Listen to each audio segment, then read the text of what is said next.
Magandang tanghali mga kalapatids.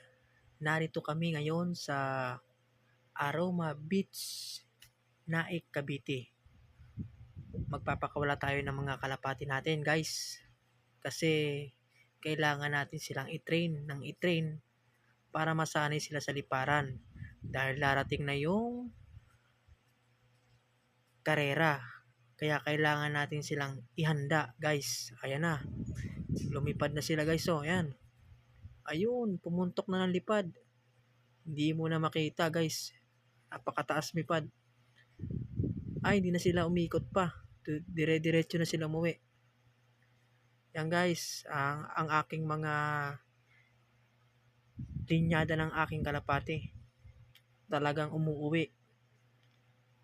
Maraming salamat sa panonood ng aking short video.